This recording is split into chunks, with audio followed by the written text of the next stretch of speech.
Hello, everyone, and welcome to another episode of the SempreMilan podcast. I'm your host, Ollie Fisher, joined once again by Anthony Torgrud. What's up, guys? I'm here. And Maddie's here too. So, Brilliant. I've got nothing to say. I don't want to Men be of many words.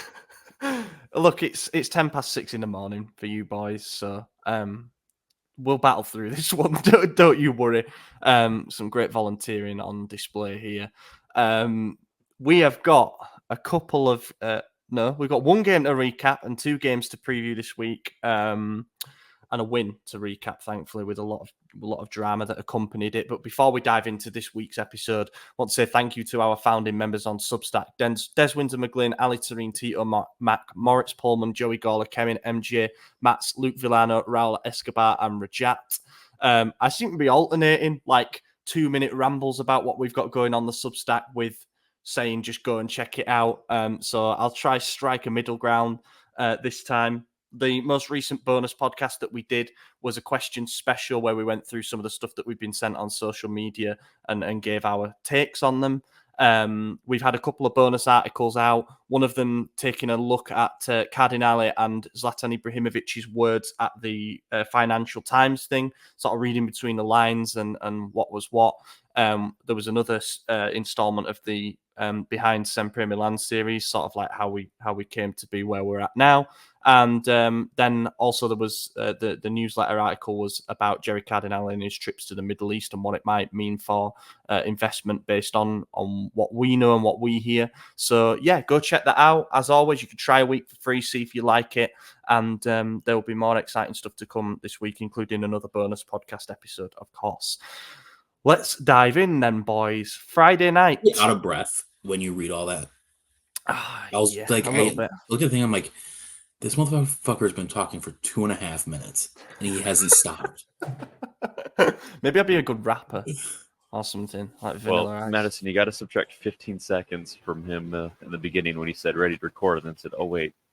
And yeah, and then I wasn't ready to record. Yes. Okay. Let's go for it. The only game that we got to recap this week was Lazio on a Friday night. It was only our third Friday night game of the season, which Friday night fights. It feels like there should have been more. Friday night's all right for fighting, as Elton John famously nearly sang. This game was carnage, basically.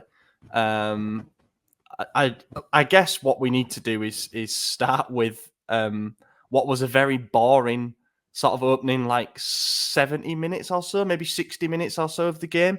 I have to be honest, especially when you look at it with the hindsight of the result. Yeah, we got the 3 points and stuff like this. I was hoping for a much better performance than this. We actually just didn't look at the races at all. And I think maybe if we weren't playing against 10 men for a decent portion of the game, we probably don't win this one. But we'd had a decent period of rest, without having a midweek game. We've gone from Sunday to Friday. We fielded what I guess most would say is the strongest lineup that we could field at this point without, presuming that Kalulu, Tomori are not 100% fit yet and therefore, not in a position to start. And yeah, it didn't click for me. I thought this was a really frustrating game. Yeah, I mean, the first half we had one shot on target, a nice curling shot from Pulisic towards the end of the first half, and even that, I mean, it was straight at the keeper, but it had a good curl in between two defenders, so it looked nice. Ultimately, obviously, it didn't go in, so it didn't matter, but that was literally the only highlight of the first half. I mean, there was nothing else. Like, I can't pick a single moment in the first half. I know Sarri got a yellow card, and I only know that because I have Fatma open on the side here, so I don't remember what he got that for. I have no idea. But the first half was bad.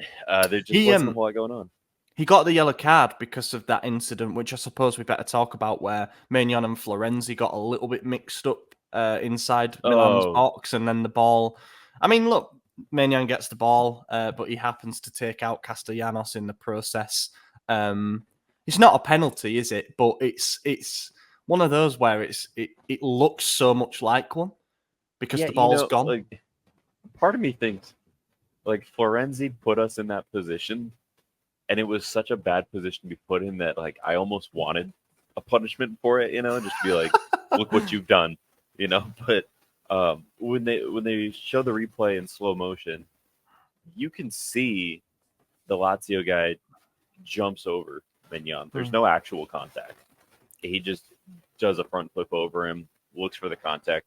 Obviously didn't get it. And Mignon was, I mean, he clearly got the ball. He was going for the ball.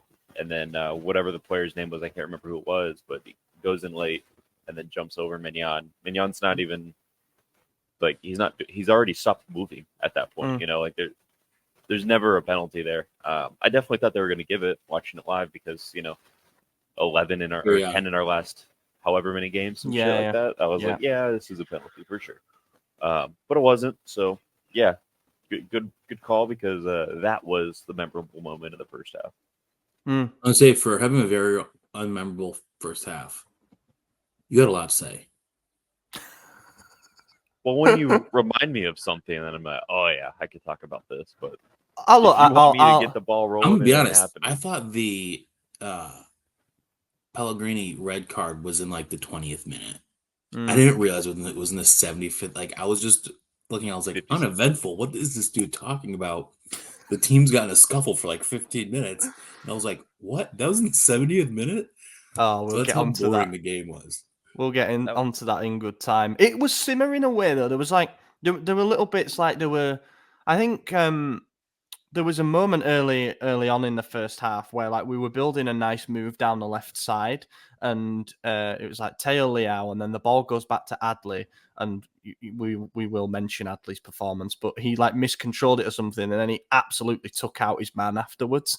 And you're thinking, right, is it going to degenerate from here? And as it turns out, yes, it absolutely did. And there was a lot of niggly fouls. There wasn't much quality on show from either team, to be honest. I think they had the best chance, and it was when that cross came in and Kier like miscontrolled it out for a corner. The corner comes in. He then loses his man Vicino, who like I think he almost knees it wide of the far post by a couple of inches. And if he connects more sweetly with it, it's probably 1-0.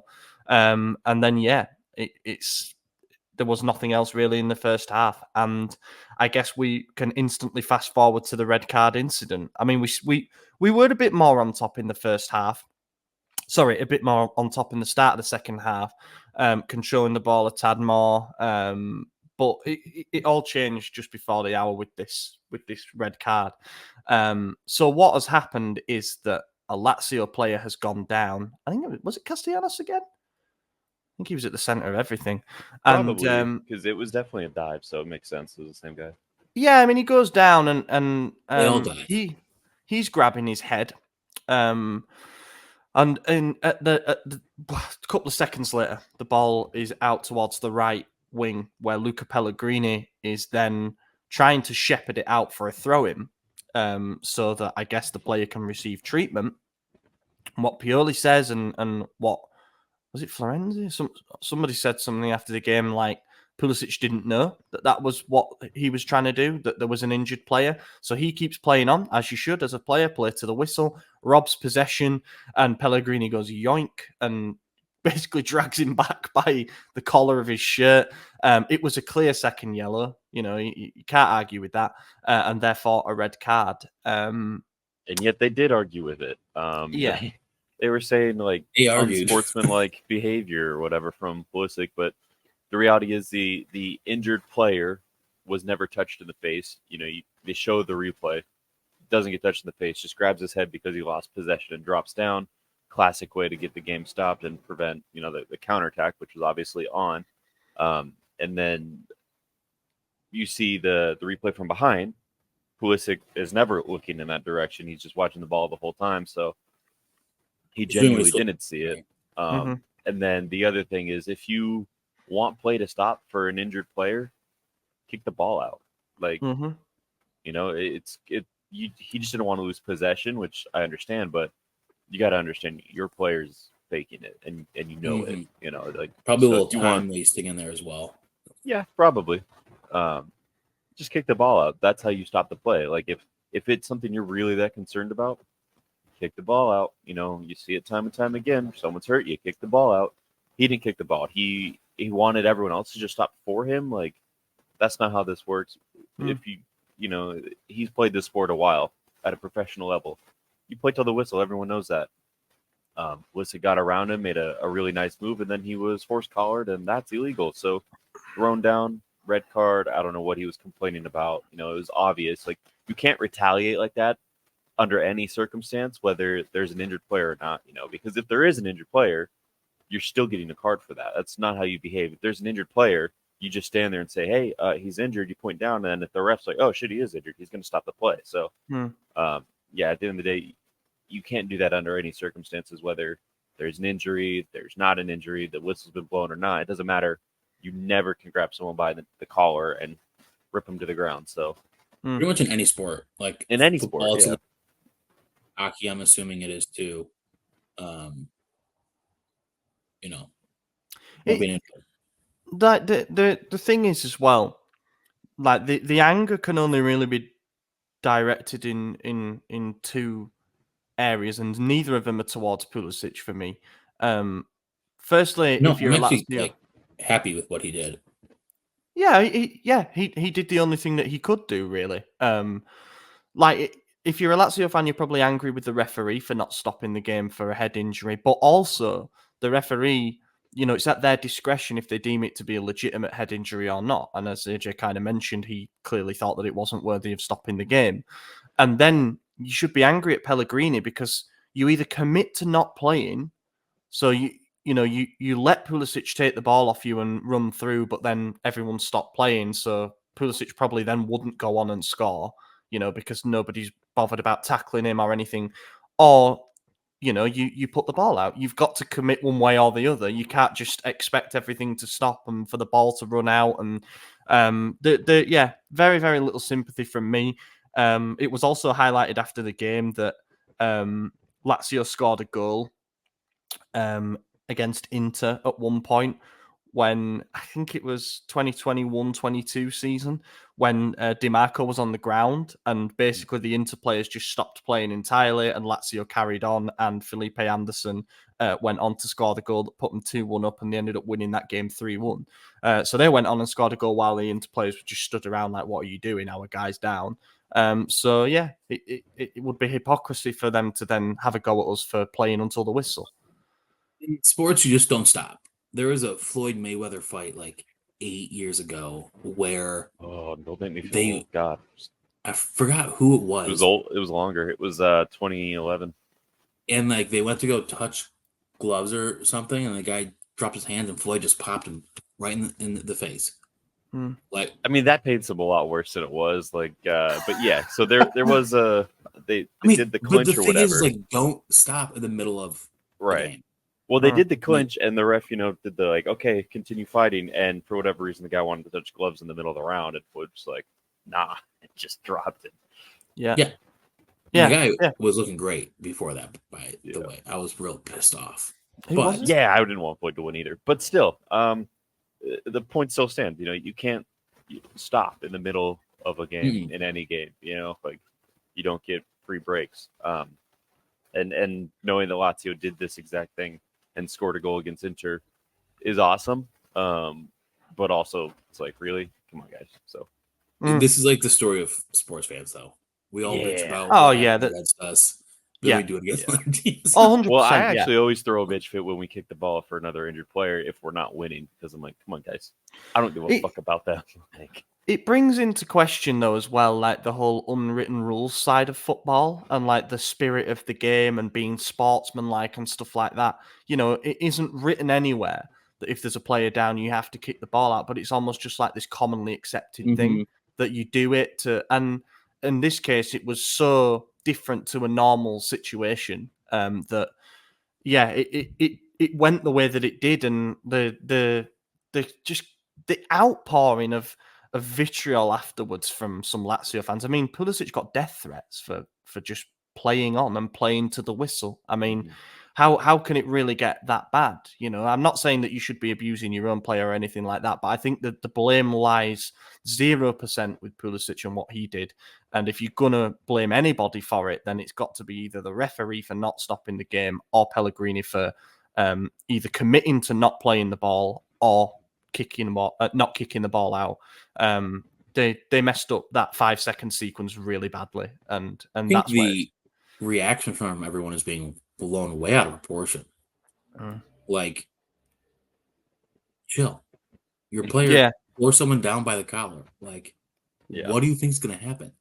If that was an off the ball play, like, he would have still gotten a red card, regardless. Especially less than 10 minutes after getting your first yellow. Like, like it's already fresh in the ref's head. Like, okay, you don't the ref's get a not chance gonna to be do like, that. oh, he shouldn't have taken the ball. You can tear him down by his collar. Yeah, exactly. That's a safe thing to do. Yeah. No. I do wonder what would have happened if it had just been like a normal drag back, as if to say, no, stop. Like but the fact that he, as you guys say, horse collared him, that made it look so much worse. Like he just completely lost all perception of what was going on in that moment. And I don't know if he feels happy with what he's done, Pellegrini. I doubt it. Like if he had it back, would he do it differently? But yeah, probably not. The whole thing. He probably would. He'd do. His Instagram post, he made a very sarcastic apology. He's like, "I'm sorry, I stuck up for my injured teammate." Blah blah blah, like all this stuff. And then Ciro Immobile joined in the comments. Both fucking very, very sour strange. losers. Yeah, it's the cult of victimhood thing again, isn't it? And look, we also can't. The Milan players did the same thing to Pulisic. What the fuck just happened to my screen? There we go. My computer just decided to go to sleep because apparently I'm not doing anything.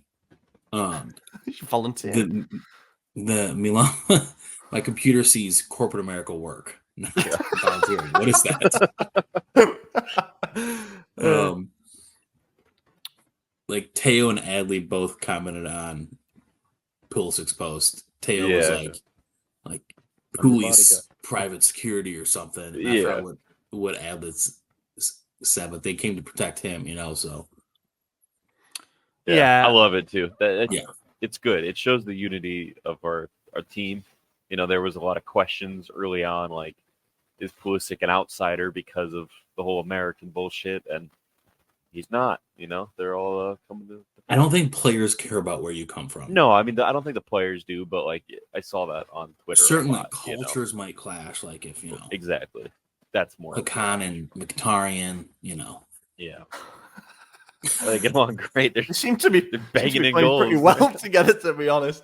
Yeah, and also we can't act like that was the game-deciding incident either, because it didn't result in a penalty. It wasn't a goal immediately afterwards. They still then had the ability to kind of reorganize, and sometimes an incident like that can galvanize you as a team. And I actually think that they defended pretty well.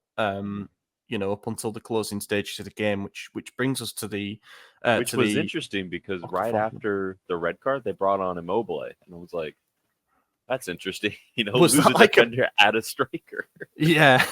I mean, they also brought in like so bad, I don't know. Hasai or whatever his name is, but yeah, it was just funny right after the red card. Like the commentary only showed Immobile, and I was like, that's a bold move. But before the next red card, Leao did score a great goal that was ruled offside, just barely.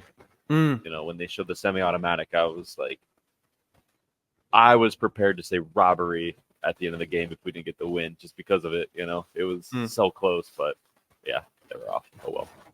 It was close. It was close. It was one of those where the defender's stepping up, and obviously Leao's running in behind. It was a lovely through ball from Reinders. I think it probably would have been an own goal. It seems to deflect quite a lot off the defender, and then wrong foots Providel and goes in. But you think you sort of looking at the replays after the decision's been made, and you're thinking,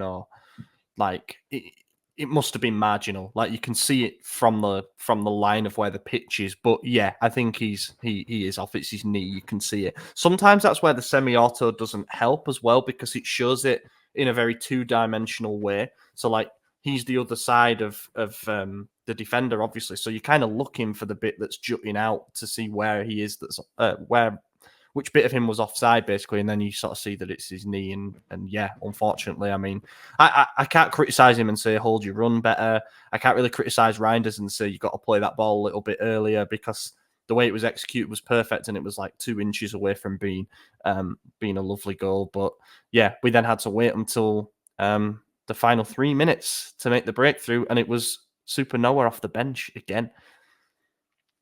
And that was an exciting goal because he took a great shot, saved, deflected to Giroud, took a shot, saved, deflected back to Okafor, took a shot, still saved, but then bounced in through a weak hand.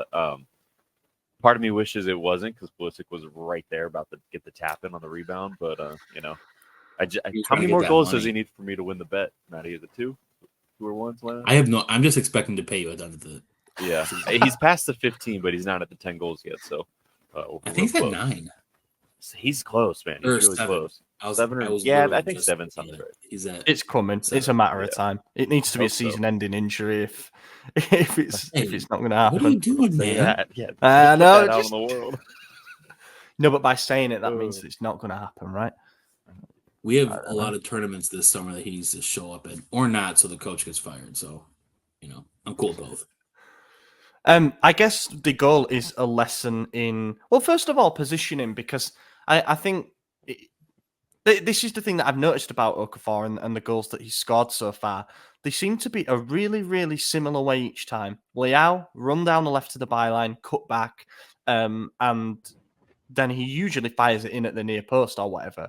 But he, instead of perhaps doing a run that Giroud would do to like 6 yards out middle of the goal, he sort of drops off a little bit and comes near post and takes a swing at it. Then it falls to Giroud. And I think it's a lesson as well in like just not giving up and thinking that your chance has gone, because you do see it sometimes where Giroud fluffs his lines on an opportunity or other players do, and the head drops and their hands go, and Okafor's like straight away switch back on. I can get this rebound, and also a lesson in hit it as hard as you can. And Provedel gets his hand to it. It's nearly a miraculous save because he's going the other way across goal, but it just about trickles over the line. I was waiting to see if there was something that was going to be called on this because the Lazio players surrounded the referee again. I don't even know what for. They surrounded. I think they were saying there was a foul in the build-up or something. Yeah, and there wasn't. They showed it the entire build-up, and there was no problem with it. There was nobody stood in an offside position either. So once all the replays had happened, it's like, right, we can celebrate because they're probably not going to get back into the game. And then came the collective head loss. Everything just fucking fell apart for them, didn't it? Like, you go from thinking, all right, well, look, we were a man down. We've lost to a team that's, I think are we now 16 or 18 points above them in the table?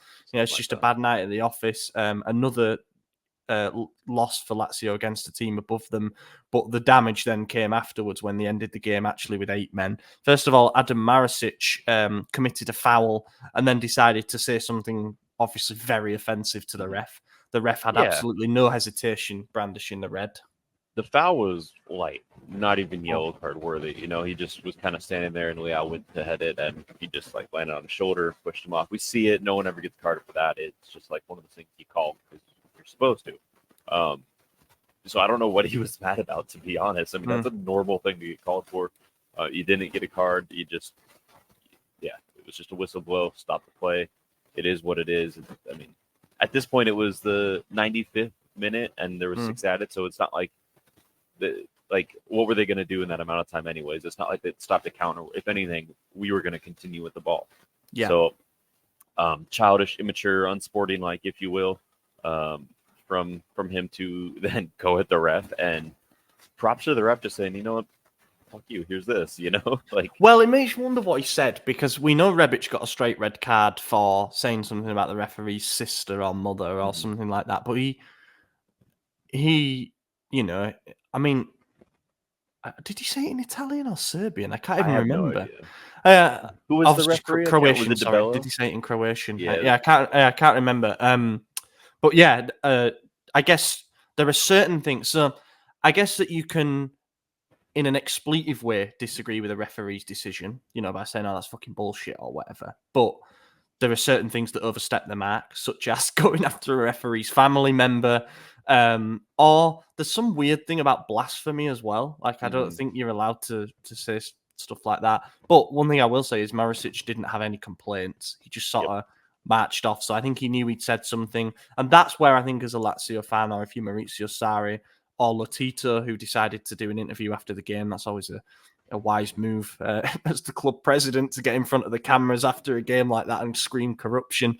But yeah, I think that's where you get angry, because you can get out of the game with 0 points but limited damage, and then when the players' heads started going, then we come to the Guendouzi one, or Guendouzi. That one's my favorite. That had been bubbling for a while. He was getting more and more angry with what was going on. And Pulisic, top shithousery. I'll let you take this away since he's your boy. Was that for me or Madison? Yeah, either of you. Okay. I turned the game off after like the 90th minute. As you do at 1-0 up. Yeah, you were confident. We're going out to dinner, man. Like, what are they going to do? Okay. Watch the last 5 minutes. It was dragging on at this point. It was dragging on. Like 98th. Yeah. There was a 15-minute delay for a red card when Pulisic got torn down. So, Fair enough. Well, there was only 2 minutes left in the game at this point. So what happened was Guendouzi had the ball. He was not quite on a break, but definitely could have been. I don't know if Teo was in position or not where he was, but Pulisic felt it was the best move to take the tactical foul inside his own half, inside the Lazio half. So, like, there's plenty of room for someone to catch up and get Guendouzi with the ball, but instead he just grabbed him by the arm, held him. It's a clear yellow card. It's the 18th of Pulisic's career. You could definitely mention how sporting he is for the fact that he averages 1 every 21 games as opposed to, say Guendouzi, who's got about 40 in half the games. I don't know.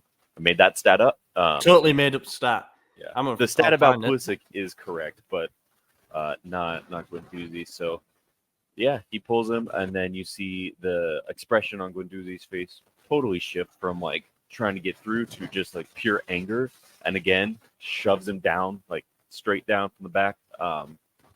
And Pulisic knew what he was doing. Let's be real, you're doing that to draw a card. This team's already hot. They're on 2 reds.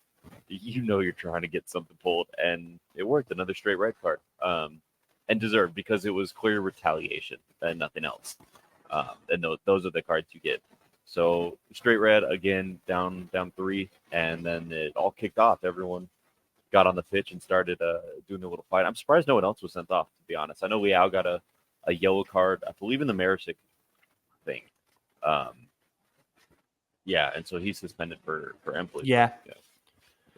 I'm surprised no one else got in trouble on our side at full time, because then both teams came together and clashed, and there was a headbutt incident, an elbow to the back of the head that neither were seen by the referee from the Lazio players. So I wouldn't be surprised if afterwards, one of the Milan players did something too. And that's what I always hate. Like in a game like this, the other team's going to rush the field to try and get in your face. You got the 3 points. Just go down the tunnel. Just leave. Yeah. But men, testosterone, they all were like, let's fight. And so they all got in their little scuffle. And glad we didn't get carded for that. Yeah. It really. Do you know what? It was still out of control. Like you should never see all 22 well, there was less than that at that point, but like the bench is emptied basically. It was like a bench clearing brawl. Everybody out on the pitch in the center circle going at it. It could have got worse than that. Like we've seen this fixture in the past when Mek says he's grabbing was it Lulic by the neck and stuff like that. It has been historically a fixture with a fair bit of bad blood.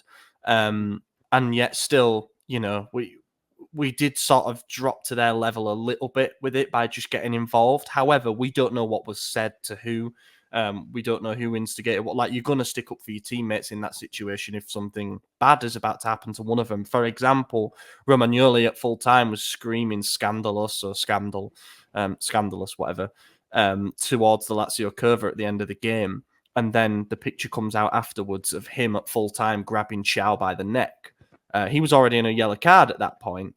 So there should have been another red card. It's very, very simple. Lazio are actually fortunate that they haven't. Well, of our team. Yeah, I know. But he was always a Lazio fan, so heat of the battle, and I all will that. say that playing in the CONCACAF, Pulisic knows shithousery, and he knows how to do it. So not the first red card. It's good to see that from us because I feel like we're normally on the other end of it. people might call it the dark arts or whatever, but like just being a wind-up merchant basically, and it's great and letting it the other the team game up so well. Yeah, let It's the better other if you team make win the more than mistakes. 1-0. Yeah, You know what I mean? Ideally, we'd have played better a man up.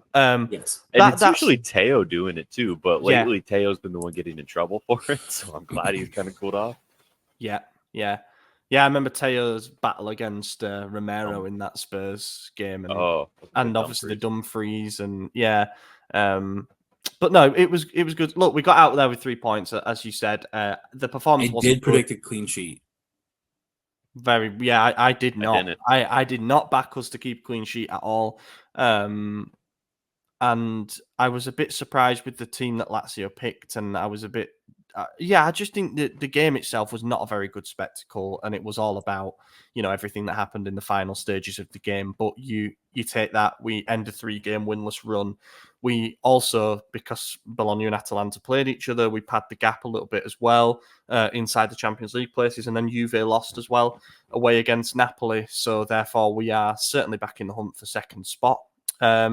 And you take it. Good trip to the capital. Top and flop. Top for me. Okafor came off the bench, looked very, very lively, and got the winning goal. Yeah, it's a good pick. Yep, I'm going to go with my boy Pistol Pewley, drawing those red cards, dropping them. Pistol, throw a gun in there. That's always good. Yeah, right? Yeah, Pulisic doing the thing. Flop.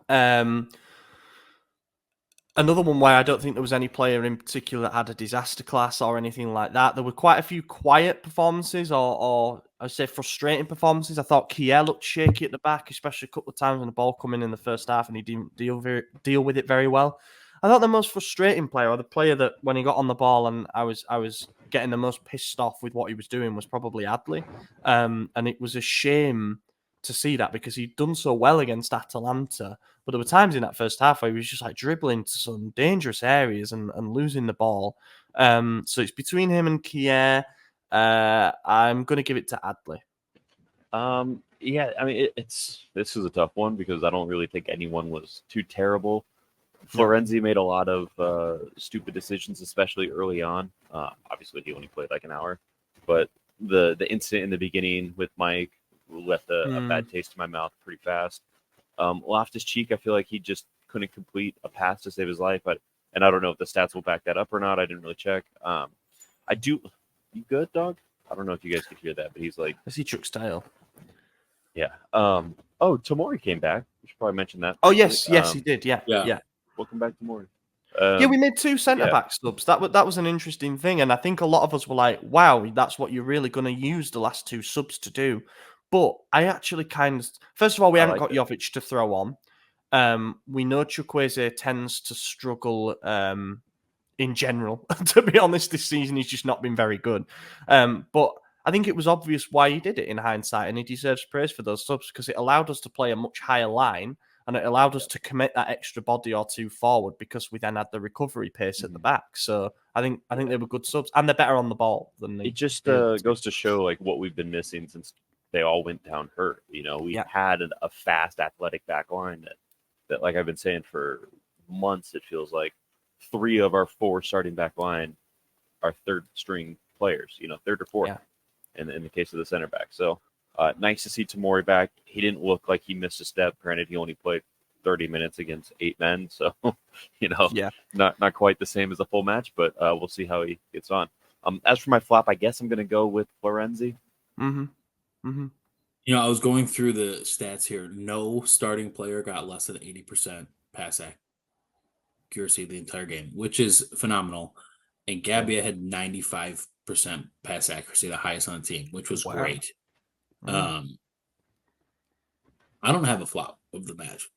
Everyone had a pretty decent game. So I'll go Gabbia as my support for best person. Hold down the defense. And I guess I have a positive outlook here, not a flop. Yeah, no, fair. I'm picking 2 negative tops. assholes. Yeah. We just follow the structure, that's all. Rules out the window. I guess the flop of the match is Lazio's discipline, really. Like that. That's the top for me, actually. Yeah, that's probably the top for us. And Whatever, get out there. We won. Happy days. We continue to dog walk Lazio nearly every opportunity. Happy days. We move on. Europa League preview. Did I not? This I think it's a background different. is awful. There we go. There it is. Slavia Prague in the last 16 first leg. We did a bit of an opposition analysis on them on the bonus podcast. So go and watch that if you haven't already for a little bit of a look at their stats and whatnot. They are second in the league table. They remain 4 points behind their city rivals Sparta Prague, who they actually played yesterday. And they really needed to win that in order to, close the gap and try and get back into the title race. I suppose they're not entirely out of it, but yeah, Sparta went down to 10 men in the closing stages, but they didn't manage to get the win. They also have played them recently. They played them the game before in the cup quarter final and lost 3-2, and Sparta again had a red card in that game. So they've played their city rivals 2 games in a row and not got the result that they wanted. So maybe they're coming into it with a little bit of damaged confidence, but we will see. And I guess or like a point to prove. Maybe that.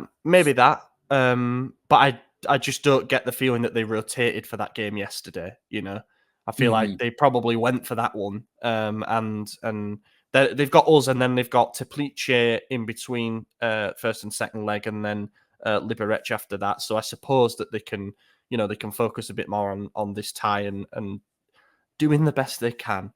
But I'm more optimistic about this one, or should I say, I'm more confident about this one than I was the Stade Rennais game, just because I think standard of opposition and stuff like that. But I don't think Slavia are going to be an absolute walkover, and this is where AJ comes in and says, "Yeah, we're going to beat them 5-0 on aggregate or something." But the objective for us has to be to repeat that first leg against Rennes, like 3-0, something like that, and just make it an easy job in the second leg.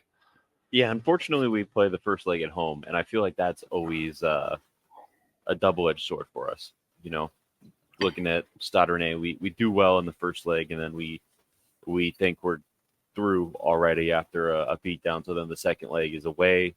They have to push. They got their home fans, and then it gets a little cagey. So I think this game's going to be fairly simple. I think we'll probably do a job on them. Like you said, they just played their biggest rivals 2 games in a row, so they might be pretty exhausted, pretty spent because they didn't get a win. And mentally, that probably means they lost the league. I don't went to extra time as well to the cup game. I've just realised, so even more minutes in the legs. They're pretty tired. Leao's going to start this game because he's suspended for Empoli, so there's no reason to rest him. I would imagine we field a pretty strong side for this one because it sounds like Pioli understands this is his only opportunity to get a trophy this season, so probably going to take it pretty serious. In his opportunity to keep his job. Might be needed. No, I don't even think that matters, to be honest. I don't think it will help him keep his job. But you think if we win the outlook here, Yeah. What about if you predict your 5-0 aggregate score? Yeah, sure. You literally went online or went with everything AJ or Oliver predicted except for that. So yeah, we'll do it. 5-0 aggregate. Sure. You don't think they score a goal, no? Nah. It's going to be way harder than we're expecting. It always is. A team from a country that we have not played a team from in I don't know how long, right? We're going to fuck up somewhere. I've talked to one person from that country in my lifetime, Who? Nikita. He's not from there. He's Russian. Yeah, but he's lived there longer than he lived in Russia.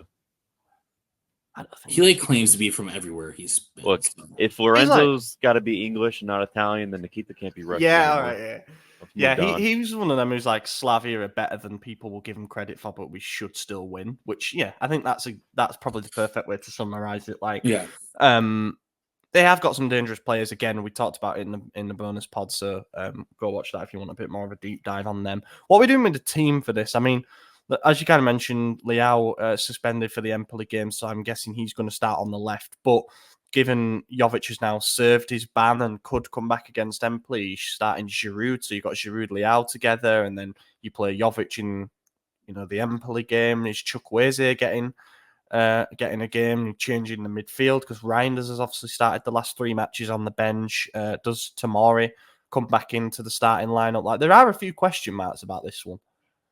Yeah, I think it's probably going to be Leao, Giroud, Chukwueze up top. Pulisic's probably earned a rest at this point, a lot of fighting, so you need some time off.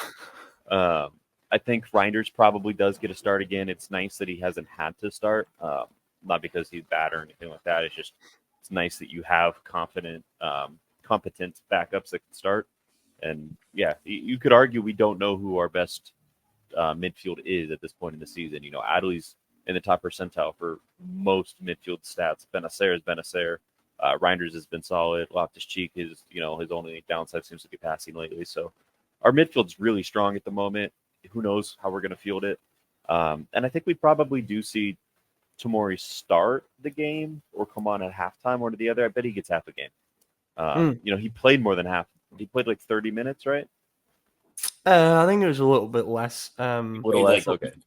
Well, 30 minutes including stoppage time because of all that bullshit, but yeah. Yeah, so he'll probably get a bit more than that then, I think Tomori starts. He came on in the 81st. Yeah. Oh, okay. Later than I thought. That'll be a start, I think. Yeah. Also, we ought to say, Reinders just jogged my memory. The reason that he didn't start the game against Lazio, purely said, is because that he hadn't trained the day before the game because him and his wife Marina have welcomed their first child. So Congratulations. Congrats to them. Called it Javien. So yeah, congratulations to the Reinders clan. And I think sleep, pal. Yeah, if you're listening to this, Tijani, because there's no excuse for yawning. Trust me, I know. Oh, the comments will let you know as well. Mid-game, people are gonna be pissed. What's you yawning out there for? Oh, they're professional footballers. They can afford a decent nanny. I think it'll be fine. Sleeping in a different room. Yeah. So yeah, I guarantee you, he's sleeping in a different room. Yeah, I meant from his wife too, yeah. Oh yeah, for sure. Different wing of the house. I'm in agreement. Chuck Giroud and Leao for this, and I think you play Reinders and Musa in midfield. They seem to do okay. In the first leg against Rennes, and then I think Calabria's going to be fit enough to start now. I think he's just had a couple of games to ease himself back into it, and this is a good game I think as well for Tomori and Chow to start building that chemistry back up as our starting centre back pairing. Again, that's no disrespect to Slavia, who I think are going to be a more dangerous opponent than some will give us credit for, AJ. But I think, yeah, you give them a start in that kind of game rather than, waiting for a big fixture to come up. Then we literally don't have anyone to replace Teo, do we? So he's going to have to play again. And I suppose there's some doubts about the 10 position because I still think Loftus-Cheek could do with a rest. So you could perhaps make an argument for playing Adley further forward. Not sure about that. Maybe Reinders plays further forward and you play Benacer, Musa, something like that. But yeah, it might be time for RLC to have a bit of a rest shift, or will he rotate heavily against Empoli? And this is going to be the game that we're going all in for. We'll see. Prediction for the first leg then. No, you've gone 5-0 on aggregate, but I'll say we win this one 2-0. I'll go 3-0. It's 3-1. Yeah, and that's it then. We'll move on. Empoli preview. Tough. Oh, yeah, there we go. We're going to lose this game. Oh, right, okay. That's a good start. Starting with predictions, okay. Yeah. Yeah. Tough to know, innit, with team news and stuff. This always happens when there's a game in between. But as I say, my gut feeling is actually probably that we play a pretty strong team for the Slavia game just to make sure that we get the job as close to done in the first leg as possible. And then, look, Empoli this season have been a bit all over the place. They lost at home against Cagliari in their last game. I had them down to be relegated, and they've actually put some results together recently to climb out of the bottom three, but they're still only 2 points off the bottom three. So we've got a very interesting run in. Also, anyone from Lecce down in 13th are in the relegation race, really. Like Genoa were at 8 points above the team below them in the table. That it's not very compact in the middle part. It's all at the bottom end. Like Sassuolo might finally go down. Any thoughts on that? Good Jay day. is throwing a relegation party for them. Yeah. I am. Yeah. I mean, Empoli sucks, but they've also beaten a few teams, that are worth noting. Like they beat Napoli earlier in the season. They drew with Juventus. They mollywhopped Monza, something we failed to do. So there's that. But overall, they're kind of a shitty team. They also lost us 3-0 in January. So hopefully we could repeat. I don't have much else to say about it. I mean, Sunday I think early there's some kickoff. big games this weekend, right? Inter Napoli, play. Atalanta. Is that what it is? Right. Yeah. Inter, Bologna, and Juve. Mm. And Juve There are plays some soon as games. well. Juve play Atalanta. Okay. And then who do Inter Napoli play Bologna. Inter play Napoli. No. Who the fuck does Bologna play? So we've got Bologna, Inter, I'm 13. Juventus, Atalanta, Fiorentina, Roma. Okay. Napoli, Torino, which is yeah, not that we care about mid-table clash. Yeah. Not a big deal. Given the clashes at the top of the table, Inter are going to drop points. Juve are going to drop points. Milan are going to drop points. Hear me out. It's going to happen. Do you think we're not going to jump to second this week? No. Okay. I don't know. I think if we have the opportunity to do it, we're not going to do it. Atalanta. At home as well. Juventus, Atalanta. Never know. Yeah, I mean Atalanta lost at home to Bologna yesterday, so they'll no doubt be fired up. Empoli have had 3 managers this season. I was just looking at that. They had Paolo Zanetti, then Andrea Zoli came back, and they've had Davide Nicola since, and he's the one who's really turned it around. Like as I said, if they were bottom at one point, they're bottom after 6 games, and they're the highest that they've been currently, and I still think we win. Yeah, I wonder who reaches their 4th coach of the season first, Empoli or Napoli. Something about those Polies. Oh, I actually think Napoli are playing probably the best they've played under this guy, and he was like Slovakia's assistant coach. And, slaughtered Assuolo. Oh, that was a bloodbath. That was a really, really, that was a messy game for Assuolo. Predictions for this one. I am gonna say 2-0 for the last game. No, I think we make this one difficult. I think we rotate again, and it never tends to go well when we make 5 or 6 changes, whatever. But I think we win it 2-1. 1-0. 1-1. That's bleak. It is a Sunday 2:00 kickoff as well. That's my time. So for you, that'll be pretty early. 10 a.m. something like that. 9 a.m. Finally, man. Let's see. At least you can just get it out of the way and then just get on with your day. Yeah. The worst part, Sunday afternoon kickoffs is like my son's waking up from a nap, and then I gotta start getting dinner ready. It's like we play a 10 a.m. game. Yeah, personal issues. No, that's fine. I've opted out of a funny, rude comment I was gonna make, but just leave it there. Yeah. Let's move on. Let's do a couple of questions just to round off then. And it will be a couple of questions, don't worry. Madison just thinking, what could it have been? What?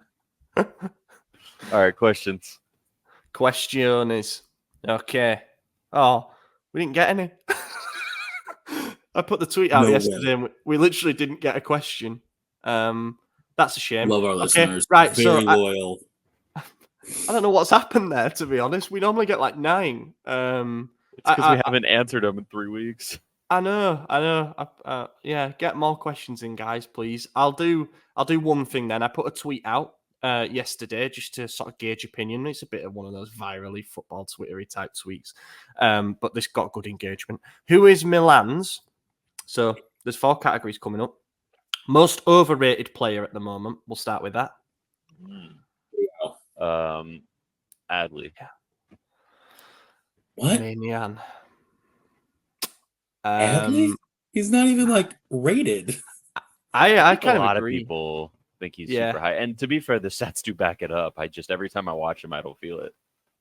But he seems to be alternating. Listen, he has literally proven Pioli's like lineup picks wrong because he literally told him to leave, and now he's started a lot of games. So he's worked hard, and like he's converted to a position that wasn't his, and like his skill set doesn't suggest to me that he should be a good deep lying player because he's slow and he can be a bit clumsy and that kind of thing. But you know, he's adapted, and he's certainly. I think he's sort of balanced good performances with bad ones, but the bad ones have never been absolutely horrendous. You know, and here's this dude from Virginia calling him overrated. Disrespect, man. I think he's a bit of hair jealousy because you know he's got plenty of hair. Hair So maybe jealousy for sure. That sounds like a lot of upkeep. Yeah, true. Yeah, I wonder if he probably conditions like 4 or 5 times a week. Anyway, most underrated player. Pulisic. Most underrated? Yeah. Gabia. Yeah, I agree. I was going to say Gabia as well. Do you know what? I'll feed you a little bit here. I think Musa as well is. I really like what I see. I don't want to be an American, so you know. Don't want to be an American. American. Also, there's a comment saying I said Gabia the correct way, and I think you're wrong in the comments. So, thank you. He says no. I said it wrong. I'm not saying it right. How many different ways can there be of saying a 2-syllable? They said get the Englishman off the podcast. Steph and Maddie are the only ones who said it right, and I was like, "What?" Yeah, you're supposed to say the double B. Gabia. Yeah, Gabia. Yep. I don't know. I know you say the double B. That's it. Yeah. You're putting emphasis on the A, and that's wrong. It's like the guy who had a pop repeatedly because I kept saying Hellas Verona instead of Hellas, and that was literally because I learned Spanish before bits of Italian. So like, because in Spanish, double L it turns to a Y. So that was just pre-programmed into my brain. But don't worry, that's been corrected. Most overhated player. Most what? Most overhated player. Player gets too much shit. It's got to be Pulisic for me because at halftime of that game, I go into the chat and I just see slander of only Pulisic, and I was like, he's the only one who had a fucking shot on target in this game. So that's why I'm going. Dude, the chat is always Pulisic and Musa slander, and it's only because of you and I. They try to get underneath our skin. Right. I believe that. I believe 2 minutes before he drew the red card, I called Pulisic a donkey in the chat, and then I instantly turned to praise. Changer. And then I turned to praise. I think majority of that is just performative to try and wind you both up. But nothing in the chat is real life. It's not. Thankfully, overhated for me. Giroud. I am. Giroud, okay, that's good. That's a solid pick. I'm gonna say Calabria. I think there are still a lot of people who go after him personally for some reason. Like this man, you better pick Pobega. He's not even. He's died. Do it. I forgot he was on the team. I think he actually when he last played. He's the only one on the injury list right now. Something like that. Huh? I've got one as well. It's a bit controversial. I think Terracciano. He got way too much hate, guy. But like one, he was aimed mostly at you. He got a lot of hate for that one error, and I just hope that doesn't define his. I mean, look, he hasn't even really played. He's not played in the league since that, has he? But he's played a couple of spells off the bench in the Europa League. I hope that hasn't ruined things before they've even really started with us. But I saw some real vile shit about him after that. And the final one, who is the current best player in the Milan squad? AJ, don't do it.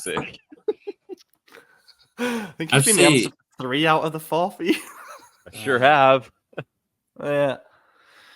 I must say, I think right now the most important player is Loftus-Cheek. Wow. He's good at holding the ball, and every once in a while he scores a brace. Okay. That's a bold pick. Take. Of course. Listen, man, you can't do anything without a midfield, right? He is my countryman, so I'm do going anything to with his agree. midfield too. You can't do that. Is true, also, but you also can't pick Giroud. Jude agrees, by the way. Yeah, you can't Jude's pick Giroud kicking because off. all he does is walk around and then pop a goal in every now. Which is kind of RLC. No. No. Goals is not the I most love important part Ruben. of the I game. love Ruben. The correct answer to the question is Tomori. I know we've been without him for a while, but as I've said on this pod so many times, Milan as a team go as far as he takes us. When Tomori's on it, we've seen what we're capable of. We lost him. Defense has gone to shit. And I just think we also lost our entire defense, but Kier. But I think we can all agree Tomori's the best centre back that we have. So yeah, I mean, 100%. yeah, you could change it to Tomori and Chow. But like injuries, I think we can all agree of what a majority derailed our season. And I think he was the most important injury. We were doing all right up until he went out in that Salernitana game.